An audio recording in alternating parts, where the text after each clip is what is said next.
Premier BC ਦੇ honourable David Eby ਸਾਡੇ studios ਦੇ ਵਿੱਚ ਹਨ। ਅੱਜ ਉਹਨਾਂ ਨਾਲ ਕਈ ਗੱਲਾਂ ਬਾਤਾਂ ਹੋਣਗੀਆਂ ਔਰ ਖ਼ਾਸ ਤੌਰ ਦੇ ਉੱਤੇ ਡੇਵਿਡ ਈਬੀ ਦਰਅਸਲ ਦੇ ਵਿੱਚ ਕਿਸ ਕਿਸਮ ਦੇ ਵਿਅਕਤੀ ਹਨ, ਇਸ ਦੇ ਬਾਰੇ ਵੀ ਅਸੀਂ ਜਦੋਂ ਵੀ ਉਹਨਾਂ ਨਾਲ ਗੱਲ ਕੀਤੀ ਹੈ ਕਿਸੇ ਇਸ਼ੂਜ਼ ਜਾਂ ਸਿਆਸੀ ਗੱਲਾਂ ਬਾਤਾਂ ਚੱਲੀਆਂ ਨੇ। ਪਰ ਡੇਵਿਡ ਈਬੀ ਕੌਣ ਹੈ, ਅੱਜ ਇਸ ਦੇ ਬਾਰੇ ਵੀ ਉਹਨਾਂ ਨੂੰ ਪੁੱਛਾਂਗੇ। ਇਲੈਕਸ਼ਨ ਆ ਰਹੀ ਹੈ, ਉਹ ਕੈਂਪੇਨ 'ਚ ਬਿਜ਼ੀ ਨੇ। ਬਹੁਤ ਸਾਰੇ ਲੋਕ ਜਾਣਨਾ ਚਾਹੁੰਦੇ ਨੇ ਕਿ ਇਹ ਲੰਬਾ ਮੁੰਡਾ ਦਰਅਸਲ ਹੈ ਕੀ, ਇਸ ਦੇ ਹਕੀਕੀ ਤੌਰ ਦੇ ਉੱਤੇ ਇਹਦੀ ਬੈਕਗਰਾਊਂਡ ਕੀ ਹੈ, ਉਸ ਦੇ ਬਾਰੇ ਅੱਜ ਗੱਲਬਾਤ ਹੋਏਗੀ। Premier, welcome. Thanks for having me, Mr. Thind. Good morning. Thank you very much for coming in today. Thanks for having me. You must be very busy, 6 weeks to go, I guess. Yeah, I can't believe it. The election's coming very fast. October 19th is the last day of voting, So we have been talking many times about the politics, about the issues British Columbia is facing, but really people never saw the side of your personality that I want to expose today. That what kind of person David Eby is and what's your background. I remember many years ago you used to be a volunteer with the Pivot, pro bono with the Pivot Legal Society. At that time you were not an MLA, you were not really into the politics. So tell us more about yourself. Sure. Yeah. Well, right now my life is not especially complicated. It's family and work. I have 3 kids. A 2-month-old daughter, a 5-year-old daughter, and a 10-year-old son. Mm-hmm. And you can imagine Mr. Thind with 3 kids and the election campaign and the Premier's office. That's basically all that's going on right now.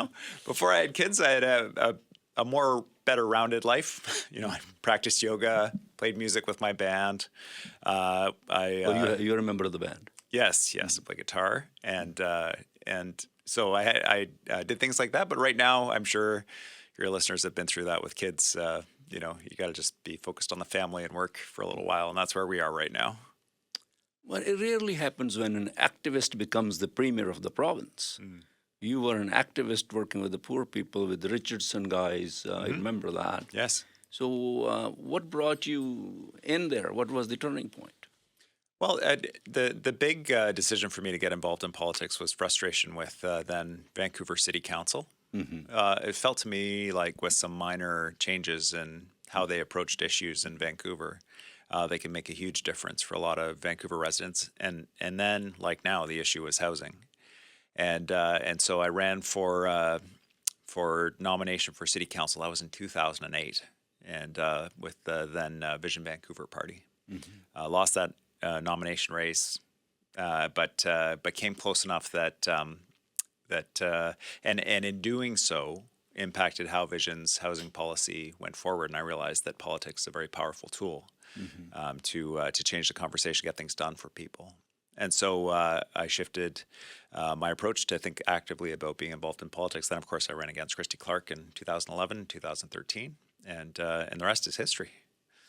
Are you able to do whatever you want to do, or there are some limitations? The office of premier doesn't have the powers that you want? Yeah, I don't know anyone who's in government who would say that they get to do everything that they want to do. Being in government is about working together with different groups and finding a path forward that's going to work for as many people as possible. And for me, politics is about achieving what the goals are of British Columbians, what we're trying to do together. It's a lot of responsibility, the office, absolutely. A lot of authority comes with it. But the way that it should be used, and the way that I believe it should be used, is to support British Columbians and not support one person's agenda. So what really you want to do? What is the vision that you have for British Columbia? Yeah, it's not complicated, and the vision comes from British Columbians themselves. Say your kids are able to go to a good school. But when you retire and you're aging, you get high quality health care, but a long-term care, if you need that support where you're looked after, you're able to build a good home that you can afford for yourself and your family, that you're able to get to and from work without sitting in traffic jams, that our economy is prosperous and creating jobs for people. It's a very straightforward vision for the province, and I think one that British Columbians share from corner to corner of this really diverse place, and one that's very achievable. I think we can address the housing crisis. I think we can address the issues of traffic congestion. I think we can address and ensure that our province continues to be one of the strongest, if not the strongest, economy in Canada, and that we can be competitive on the international stage if we want to. And I think we do want to, and I think we can do it. Like nowadays is the election campaign going on. Usually, when there was no election campaign going on, what does like you think at night time? What is that factor that doesn't let you sleep sometimes, disturbs your sleep? Yes. And you keep thinking and you feel helpless. I want to do this. I can't do it. Tell us more about that. Yeah, I would say the number one issue for me is housing, and it's the one that keeps me up because it's connected to so many things. Connected to public safety because you have people living outside in encampments and streets, downtown cores, that kind of thing. It's connected to the economy, whether or not people can find the workers that they're looking for, whether or not people are able to live close to work. It's connected to young people feeling a sense of hope about the future in the province, and seniors having a dignified retirement. So housing really connects all these different issues, and it's slow. It's a slow ship to turn. And so we've made a number of changes that we're just starting to see the impact of now. I mean, rents are just starting to come down now after setting record highs across the province. I think they're down 11% in the city of Surrey, and so we need to keep pressing on to address these issues. And that's really, if I were to say there's one issue that really draws the contrast between us and the Conservatives, it's the housing issue. We believe that people should be able to build more than one unit on a single family lot without having to do a public hearing at City Hall. And they say they want all this process for people to be able to build housing. They want to hand homes back over to investors that were leaving places vacant as an investment, and short-term rentals like Airbnb. So we just don't think that going back to the old status quo is what's going to address the housing crisis. We have to change how we're doing things. And that's what I think is a significant issue on the ballot, and it is the issue that keeps me up. But the health services in the province are deteriorating. And are you planning to bring the new young blood into your cabinet next time if you're elected the premier again? Or are you going to keep Farnworth and Adrian Dix and other old primitive ideologies? I don't agree with you about my colleagues, but I think that the critical piece for a leadership group in cabinet is a combination of new voices and experienced people around the table. I think that's how you get the best results. New voices who are willing to take risks and try new things, and experienced voices who say, hold on a sec. That has been tried before. It didn't go particularly well. Here's where the mistakes were made, and here's where we can avoid them. We have some amazing candidates. You look at someone like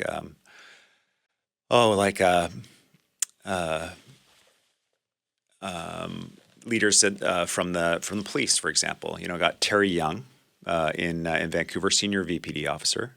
Got Baltej Dillon, your former senior RCMP officer in Surrey. You're talking about how are you going to tackle the public safety issue? Having senior, experienced police leaders in our caucus is one of the ways that we do that. And I look at the Conservatives and I say, who would do that for them? Why are police officers not running for them? Why is it that instead it's a group of people who are listening to internet conspiracy theories? And that clear choice about where we're going to go with the province. Are we going to have community leaders that are coming from city councils, from police, from business? Or are we going to have people who are spending too much time on YouTube? I think it's a pretty stark choice. Where people appreciate your humble etiquette and everything else, at the same time, performance is a big thing. This is a game that you're in. If I don't produce here, don't perform, and I got the complaints and my show is deteriorating, my boss will replace me right away. Put me in a back room doing some translations. Hasn't happened yet, Mr. Thind, yeah. But you see the performance, I think, your cabinet ministers, isn't it? Before you. Well, I look at the big issues, right? Look at housing. We've made big changes in the last couple of years. We're finally seeing rents and costs start to come down for people. We know we got a lot more to do on that. You look at healthcare. 300,000 British Columbians that now have a family doctor in the last 2 years who didn't have a family doctor before. And we're well underway at the new Surrey Hospital in Cloverdale, as well as planning for the new patient care tower at Surrey Hospital, new renal center, all those other pieces. You look at our economy.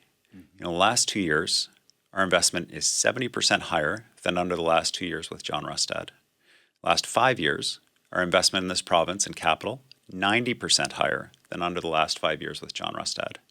And I know that on the front line with inflation and interest rates and everything else, people are really hurting right now.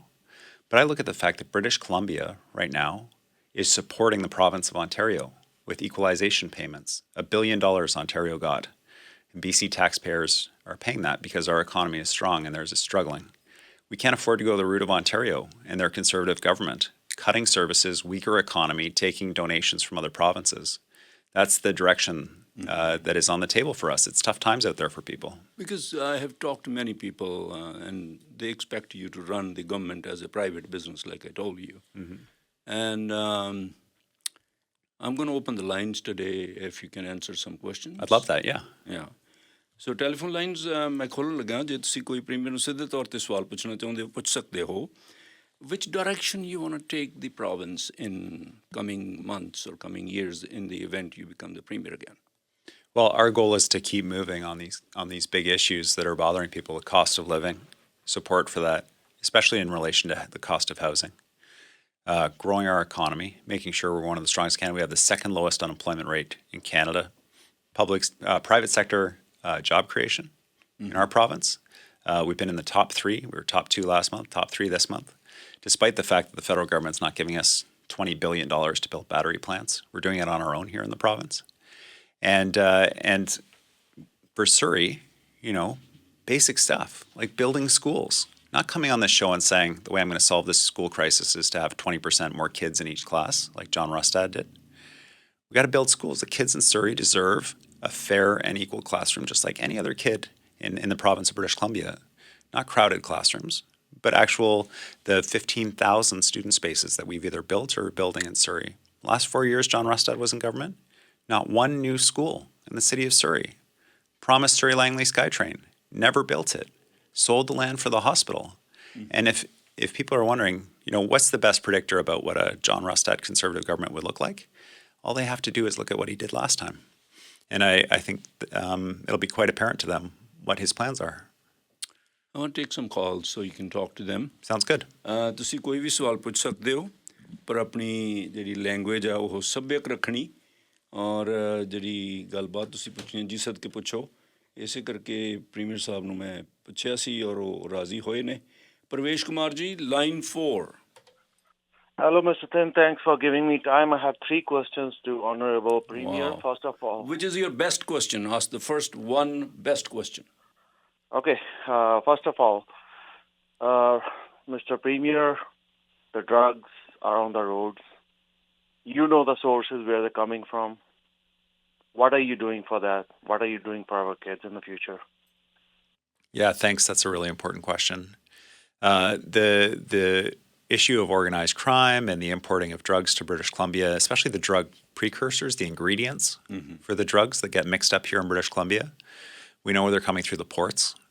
The fact that we don't have port police is a huge issue. The RCMP are doing a good job of intercepting as much of this as possible. We're giving them additional tools to seize the homes and cars of the gangsters that are doing this. But we really need the federal government to look at the proposal from the city of Delta Port, about ensuring that there's port police to intercept those drugs coming in. And then for those people who do find themselves in addiction, 600 new addiction treatment beds. I was at Recovery Day in New Westminster day before yesterday. And there were so many people who have rebuilt their lives from addiction, talking about how they hit bottom, but they entered a recovery program. So we want to give people that chance. So we got 3,600 funded treatment beds across the province, and now one phone line that you can call to get into treatment, to get access to medications to reduce cravings, so you don't die of an overdose. And so this is our approach. It's a treatment approach, and to go after those criminals, organized criminals. I'm very grateful for the call. It's a critical issue. Line 4, एक anonymous caller ने. Hello. And won't stay so, yeah. Hi, Jolly. Line 3. Hello, yes, good morning. My question about those drug and all the crime in all over Canada. Why not we are not changing the law and more punishment? We can deport the people, and we have more punishment should be. Last week in Vancouver, the guy coming 60 time charges, nothing. In Canada, it's a joke. It's a law. It's just a joke. And also the NDP for 8 years they don't build any project, nothing major project. The Massey Tunnel, they waste the money. Surrey Police, 260 million a month, they waste the money. All the Patelo Bridge is a delay. There is a hydro in North Vancouver. It's a $800 million. It's a $8 billion. So this is all the joke. How they gonna manage all those things? They don't know how they manage all those things. Okay. Hanji. Yes. Yeah, well, there was a lot there. Most of it not correct. The major projects across the province. We have, I think, 18 different hospital projects across the province, all in various stages of construction. Patella Bridge is well under construction, and the investment in our province of expanding Highway 1, all these things, they're more expensive now than they would have been had they been built under the BC Liberals. There's no question, but they didn't build it. Now, on the issue of crime, we led the way with Ontario to kick the federal government to change their bail rules because they were releasing repeat violent offenders back into our community. They changed those rules. And we're keeping the pressure up on them to change. I agree with the caller. It's endlessly frustrating that violent offenders are released back into our community. And we're going to keep the pressure up on the federal government to do that. But we weren't just looking at them. We built a team of prosecutors, probation officers, police to track those violent offenders in our communities. And because of that, we've driven down violent offense rates across the province. Our violent offense rates are down. Random stranger attacks are down in Vancouver. But then you see a horrible attack like we saw just the other day in Vancouver, and it undoes public confidence in all this important work we're doing. I know it was very frustrating for the chief of police there. It's frustrating for me, but it's devastating for those people who were injured and that the family of that man that was killed. So the work's got to keep going. But we are turning the corner on some of these important issues. And I think it's critically important to know who's running for which party. With the fact that we have these senior police officers running with us, is they know that we need that crime control approach, but we also have to build the housing and the schools to get people out of that criminal lifestyle so they don't fall down that path. He asked about the Massey Tunnel bridge cancellation. Mm-hmm. That's bothering a lot of people. You want to say something? Yeah, we've tendered construction for the tunnel. The project is moving along. I know it's frustrating for people. But the project is moving along, and there are interim improvements while people are waiting for that. I look forward to opening that tunnel. Absolutely. Narendra Singh? I got a few points. How long has NDP been in power for? Well, you know that. Come on, Mr. Eby? We were elected into a minority government 7 years ago. National NDP, how long have you been in power with John Horgan all the way to now? 7 years? Mm-hmm. That's correct. That's what I just said, yes. Okay. Instead of blaming the other parties, they've done this, they've done this. 7 years you've been in power. The Portman Bridge is a joke. What you've done to ICBC, it looks good on the books. You're giving people their money back that they're paying into, but the people that are having serious injuries, they're not being taken care of. It's public insurance. The public person gets injured, they're not getting anything. I know you can make these really nice excuses. The Portman Bridge is a complete joke. I mean, the Patolo Bridge is a complete joke what you've done there. Just because the mayor of New West whined and he said the traffic's going to come there, so we're going to do the exact same bridge, just a little bit wider. Mm-hmm. I don't know how do you explain that to a normal person. The Surrey Memorial is a joke. You can come here every day, say that you're putting this much money. 7 years, you haven't even started building the hospital for Surrey. 125. Well, that's just not true. I mean, I'm happy to listen to questions, Mr. Thin, but some of the things this caller is saying are just absurd. So, I guess the core point the caller is making is why in 7 years are there still challenges? And I think that's an important question. And the caller needs to remember there were 16 years of BC Liberal government. and in the middle of the NDP government, a global pandemic that closed the economy. And despite those challenges of the pandemic and coming out of the pandemic, we had the strongest GDP growth of any province in Canada since we formed government post-pandemic because we supported the province and we kept these projects moving. And it's been really challenging. I want to thank all the contractors and all the teams that are working on these projects. But it's been really challenging to do that, and they've been moving along. And we faced unprecedented run-ups in interest rates and global inflation and supply chain issues as well. These are not excuses. These are facts faced by all jurisdictions. So don't compare us against the perfect. Compare us against the other jurisdictions in Canada where we're leading the way in these really challenging circumstances. And I don't pretend we're perfect. We've had big challenges. But we are delivering for the city of Surrey.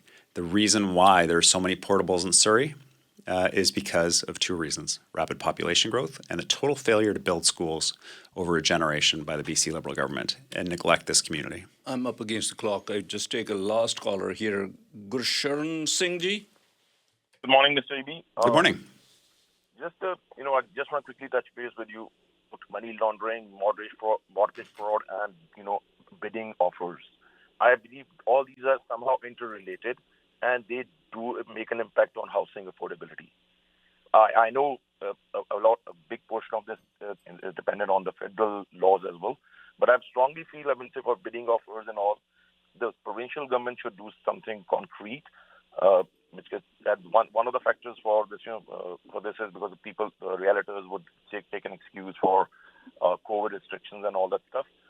I've been through this process, and I know it affected me as well. My humble request to you is please do something about these things. Thank you. Thank you. Yeah, thanks for the feedback. The money laundering issue continues to be a serious issue in British Columbia. We've made a bunch of changes. We actually know who owns property in British Columbia now through the Beneficial Ownership Registry. We actually know who owns companies in British Columbia now, which is a great assistance to police in doing criminal investigations. Exactly right. And in addition, we're working with Revenue Canada to trace money laundering through the economy. Just like the changes we made at ICBC, the previous caller raising that issue where previously they were losing $1 billion. Now they're making money, putting money away to support injured drivers and returning money to drivers with some of the lowest rates and best benefits in Canada. These are big changes, and they take time to make. Fixing ICBC took 5 years. Fixing money laundering is a multi-year project. Building a school alone takes 3 to 5 years. The planning process, all the work that needs to happen, and major infrastructure projects take time too. Just as we're starting to make progress on these issues, now is not the time to go back, to cut those projects, to reduce supports for people. And I want, if nothing else, the people of Surrey to know a couple of things. First of all, I want to make sure that our government is reflective of the entire province, the diversity of our province and our boards and tribunals. And I'm committed to that, and our government is committed to that. That's the best way we get the perspective. The second is that Surrey finally gets its recognition as the fastest growing city in British Columbia, soon to be the largest city in British Columbia, and probably one of the fastest growing, if not the fastest growing city in Canada, that it gets the infrastructure it deserves. I can't believe that I'm running against someone that's proposing serious cuts to these things, to the schools and the hospitals and the roads, the transit that this community deserves. And because the neglect that Surrey has endured for a generation needs to be fixed, and that's exactly what we're doing. Does it bother you when you heard that the BC United is merged with the Conservative Party, BC? Well, it surprised me. I assumed a unified right-wing vote, but I assumed it would be unifying around the right-of-centre BC United as opposed to the far-right extreme views of the BC Conservative Party. I look forward to having debates with Mr. Rustad. I look forward to him announcing whatever his plans are for British Columbia, what his thoughts are about vaccines, for example, and other basic things that science that British Columbians believe in. But because I think that our contrast will be quite a good one. But I also recognize certainly that British Columbians are hurting right now. They're facing cost of living challenges. They want stronger health care. They want housing they can afford. And I think our proposals around this compare very favorably to going back to the status quo that John Rustad is proposing. Anything in closing to the voters of Surrey and the voters of the province? Well, Mr. Thin, we're officially, I think, coming up to the campaign writ period. People are going to start seeing signs on lawns and all that kind of thing. On 20th? It'll be usually a 30-day writ period, so 30 days back from the 19th. And I think there are a bunch of voters out there who typically would have voted BC United or BC Liberal Party. I want people to know that they have a place with the BC NDP. We saw $400,000 in donations the first 4 days after Mr. Falcon gave up. We have seen major BC Liberal supporters come out and say that they are voting BC NDP this time. And I want to reassure people who are thinking about that if they put their vote with us this election, they will not be disappointed. We'll ensure a responsible, proactive government that delivers for them in every community on the issues they care about. Well, thank you very much for doing this. Usually we talk and don't involve the callers, and callers were saying that we want to talk to him too. Yeah, So it's that's great. good. Thank you, Mr. Thin. Really appreciate you coming down. Right on. And Okay. talk to you again. You bet. Okay.